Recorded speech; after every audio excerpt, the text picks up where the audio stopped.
Nah, ini dia Sangjit. Apa sih Sangjit? Ya, pada intinya Sangjit adalah perayaan persatuan dua keluarga dan pernikahan yang akan datang dari anak-anak mereka.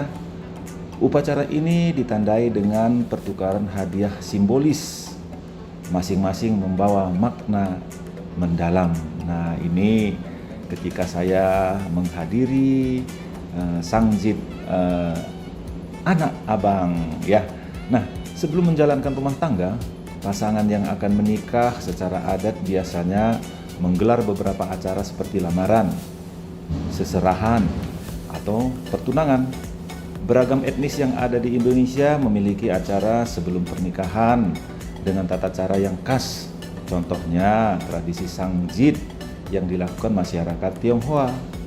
Selain berdasarkan kesepakatan antara keluarga, untuk mengadakan acara ini pun tidak bisa dilakukan sembarangan.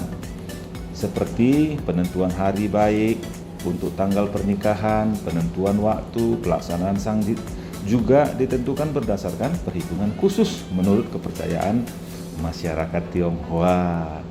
Nah, secara umum Sangjit dilakukan sebagai syarat yang harus dilalui para pasangan atau salah satu beretnis Tionghoa untuk melangsungkan pernikahan. Tidak hanya sekedar menunjukkan komunitas serius. Acara ini juga dianggap sakral karena turut melibatkan keluarga besar dari kedua belah pihak.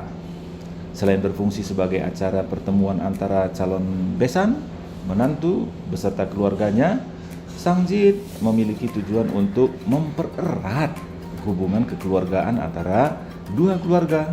Sangjit juga merupakan kesempatan untuk mendapatkan restu dari kedua sebelum menuju pernikahan. Nah, salah satu untuk penting dalam Sangjit adalah hantaran, ya, unsur yang penting. Namanya hantaran. Ada beberapa hantaran wajib dari pihak pria dan setiap hantaran memiliki makna sendiri. Dahulu hantaran dianggap sebagai alat persembahan untuk meminang seorang wanita. Namun kini maknanya bergeser menjadi material pemberian berupa barang atau uang yang berfungsi sebagai bekal atau modal untuk pernikahan wanita pilihan. Nah, melalui hantaran tersebut, keluarga pihak wanita diharapkan mau menerima lamaran dari sang pria. Jumlah atau nominal hantaran yang dibawa pada saat Sangjit kerap menjadi simbol kesiapan dan kemapanan sang pria dalam membiayai kehidupan wanitanya nantinya, ya. Nah, biasanya barang-barang hantaran berupa sesuatu spesifik yang diminta keluarga wanita. Setiap jenis barang yang menjadi hantaran ini mengandung simbol atau makna, yaitu harapan akan kelancaran dan kesuksesan acara serta kelanggengan pernikahan nantinya. Nah, di sini ada 10 jenis hantaran yang wajib ada dan dibawa pada saat Sangjit, di mana setiap barang memiliki beserta maknanya. 1. Kotak ataupun nampan hantaran, ya. Bagi masyarakat Tionghoa, warna merah merupakan salah satu simbol kebahagiaan dan kegembiraan. Harapannya dengan menggunakan kotak atau nampan seserahan berwarna merah, seluruh isi nampan yang diberikan dapat membawa kegembiraan bagi calon pengantin yang akan menempuh hidup baru. Selain warna, perhatikan pula jumlah kotak atau nampan yang digunakan dan jumlah barang di dalamnya. Semuanya harus berjumlah genap seperti 8, 12, 16, dan 18. Meskipun berjumlah genap, angka 4 wajib dihindari karena menurut kepercayaan masyarakat Tionghoa, angka ini mengundang kesialan. Selain itu, dalam bahasa Mandarin, angka 4 juga memiliki kesamaan bunyi dengan kata yang bermakna kematian, ya. Nah, yang kedua, angpau berisi uang susu dan uang pesta. Uang susu ada sejumlah uang yang diberikan oleh keluarga calon mempelai pria kepada keluarga calon mempelai wanita sebagai balas jasa atas tanda kasih kepada orang tua sang wanita. Selain uang susu, ada pula uang pesta atau bisa disebut juga uang mahar. Nah, jumlah uang ini bebas dan tidak terbatas, tergantung pada kemampuan mempelai pria Uang ini juga menjadi suatu tanda kesanggupan atas kesiapan material mempelai pria untuk menanggung keseluruhan biaya pernikahannya. Ya, nominalnya harus mengandung unsur angka 8 dan 9 yang artinya keberuntungan dan kekal. Uang ini kemudian dimasukkan ke dalam 2 amplop besar berwarna merah atau angpau terpisah dengan bertuliskan huruf Mandarin yang memiliki arti kebahagiaan berlipat ganda. Ya. Khusus untuk angpau uang pesta, keluarga mempelai wanita biasanya hanya akan mengambil sebagian dari isi angpau, sementara sisanya dikembalikan. Pengembalian uang pesta ini juga mengandung makna bahwa keluarga prialah yang akan menanggung seluruh biaya pernikahan. Jika keluarga mempelai wanita mengambil seluruh isi angpau uang pesta, maka biaya keseluruhan pesta pernikahan sepenuhnya akan dikeluarkan oleh keluarga wanita. Ya. Yang ketiga, 1 set pakaian untuk wanita. Nah, hantaran ini memiliki makna bahwa kelak calon mempelai pria sanggup memenuhi segala kebutuhan sandang calon mempelai wanita. Ya. Keempat, perlengkapan makeup. Ini nampan sangjit yang satu ini juga wajib ada untuk diberikan kepada calon mempelai wanita. Umumnya nampan ini berisi keperluan wanita berupa produk kosmetik dan perlengkapan mandi, termasuk cermin. Harapannya agar mempelai wanita dapat merawat diri sehingga selalu berpenampilan cantik dan menarik, terutama pada hari pernikahan. Cermin bermakna agar kedua calon mempelai nantinya dapat melakukan refleksi pada diri mereka sehingga tidak saling menuntun. Ya. 5, perhiasan. Selain sebagai simbol pengikat, perhiasan juga dijadikan mahar yang diserahkan dalam acara sangjit. Ya, perhiasannya yang diberikan umumnya terbuat dari emas dalam satu rangkaian lengkap, mulai dari kalung, liontin, cincin, anting, hingga gelang dengan kotak perhiasan berwarna merah yang melambangkan keberuntungan dan kebahagiaan dalam ikatan pernikahan. Ya. Keenam, buah-buahan segar yang berjumlah genap, ya. Misalnya 8, 10, 12, 16 atau 18 buah. Nah, apel dan jeruk adalah 2 jenis buah segar yang paling umum digunakan dalam nampan sangjit. Selain warnanya senada dengan warna merah dan emas, keduanya memiliki bentuk bulat, rasa manis dan mudah didapatkan. Buah-buahan ini memiliki lambang kedamaian, kebahagiaan, kesejahteraan, dan rezeki berlimpah. Selain apel dan jeruk, hantaran buah juga bisa diisi dengan buah-buahan lainnya. Semuanya harus berjumlah genap dan hindari buah-buahan yang berduri seperti durian atau rambutan. Ya. Yang ketujuh, lilin merah yang diikat pita merah. Nah, 2 pasang lilin merah dengan gambar naga atau liong dan burung pionik atau hong yang diikat dengan pita merah memiliki simbol penerangan, keselamatan, perlindungan, dan penangkal energi negatif yang mungkin muncul menjelang hari pernikahan. Nah, 1 pasang lilin yang bercorak burung hong akan diambil keluarga mempelai wanita, sedangkan sepasang lilin yang bercorak naga dikembalikan kepada keluarga mempelai pria agar setiap pihak dapat terhindar dari kesialan. Ya. 8. Sepasang kaki babi atau makanan kaleng. Kebiasaan menyantap hidangan yang terbuat dari kaki babi dilakukan oleh masyarakat Tionghoa pada zaman dulu, khususnya yang berasal dari Fujian dan Taiwan. Ya, yang dari Taiwan ya. Kaki babi dipercaya dapat mengusir kesialan dan mengandung makna keselamatan. Makna banyak tradisi Tionghoa kuno yang masih mengikut sertakan potongan kaki babi dalam sangjit. Ya. Namun jika tidak memungkinkan, hantaran dapat diganti dengan hidangan kaki babi yang dikemas dalam kaleng, atau jika makanan kaleng lainnya seperti buah logan, leci atau kacang polong yang berjumlah genap pastinya. Yang ke-9, aneka macam kue dan manisan. Nah, kue-kue dan manisan khas Tionghoa yang bercita rasa manis dan bertekstur lengket wajib diberikan dalam nampan sangjit. Salah satunya adalah kue mangkok berwarna merah. Hantaran ini mengandung makna harapan untuk kehidupan pernikahan yang akan selalu harmonis, rezeki yang berlapis-lapis, dan kedudukan semakin tinggi. Ya, Seperti aturan sangjit lainnya, sebaiknya jumlah kue manis pun berjumlah genap seperti 8 atau kelipatan 8. Angka 8 dianggap paling bagus karena berbentuk seperti simbol tak terhingga yang menyiratkan keberuntungan serta rezeki yang tak terhingga.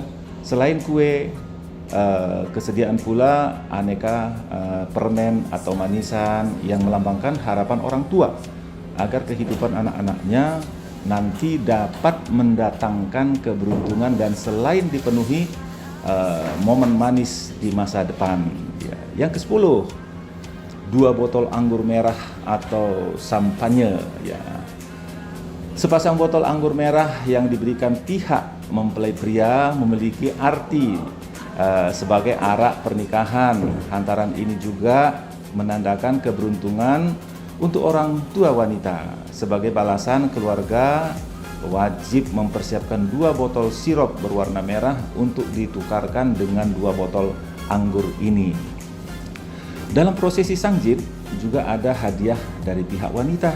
Setelah menerima hantaran yang diberikan oleh keluarga pihak pria, pihak wanita juga ikut memberikan hadiah sebagai balasan kepada keluarga pihak pria. Hadiah yang diberikan mungkin tidak sebanyak yang diberikan oleh pihak pria. Namun umumnya hadiah tersebut memiliki makna bahwa keluarga wanita akan tetap menjalin hubungan baik setelah pernikahan. Ya, ada beberapa hadiah balasan yang diterima oleh keluarga pihak pria. Hadiah ini berupa angpau, sisa uang pesta yang dikembalikan sebagian. Jika keluarga wanita memutuskan biaya pernikahan akan ditanggung sepenuhnya oleh pihak pria. Separuh isi nampan dari jumlah buah-buahan, kue, manisan, serta makanan yang diberikan saat seserahan awal. Nah, ini sebagian diserahkan ya. Ada pula barang-barang keperluan calon mempelai pria seperti pakaian lengkap berisi baju, kemeja, celana panjang, sepatu, ikat pinggang, jam tangan, parfum, perlengkapan mandi, pakaian dalam, dan sapu tangan. Nah, sepasang lilin merah bergambar naga yang diberikan saat seserahan awal, 2 botol sirup berwarna merah sebagai balasan dari pemberian arak atau anggur merah, maknanya manis seperti permen dan coklat.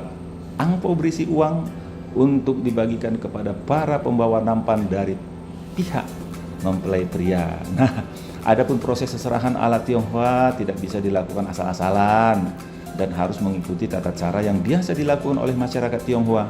Calon pengantin pria berangkat dari rumahnya beserta keluarga dan para pemegang nampan seserahan.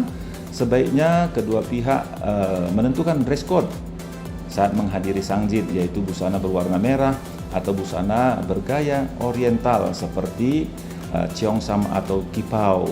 Nah, perwakilan dari keluarga wanita beserta para penerima seserahan yang bertugas akan menantikan kedatangan rombongan calon pengantin pria di depan pintu rumah pada waktu yang telah ditentukan.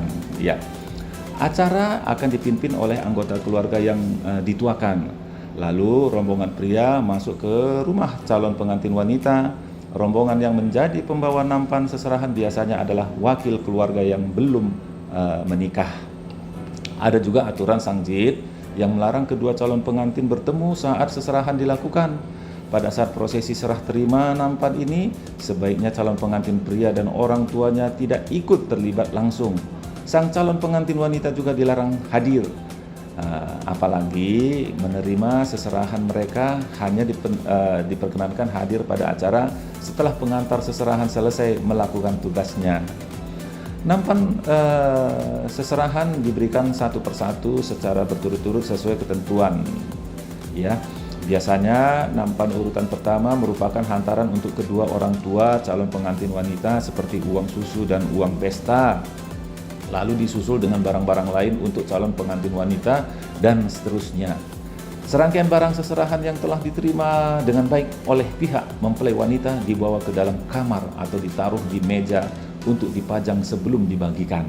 Kemudian acara dibuka dengan sambutan yang dilakukan oleh kedua pihak keluarga dan dilanjutkan dengan mengobrol santai. Acara ini juga dapat dilanjutkan dengan makan siang, yaitu pihak calon pengantin wanita sebagai tuan rumah akan dipersilahkan pihak calon pengantin pria untuk menyantap hidangan. Ya, Usai makan seserahan yang telah diambil sebagai sebagian oleh pihak calon pengantin wanita diserahkan kembali kepada para pembawa nampan sangjit beserta hadiah seserahan balasan. Seserahan balasan ini akan dibawa oleh para pembawa seserahan. Pada akhir acara, wakil dari keluarga wanita akan memberikan angpau kepada setiap pembawa seserahan. Angpau ini memiliki arti doa enteng jodoh untuk para pembawa seserahan yang masih lajang. Ya. Dalam prosesi sangjit, hal yang dilakukan salah satunya pengembalian sebagian hantaran.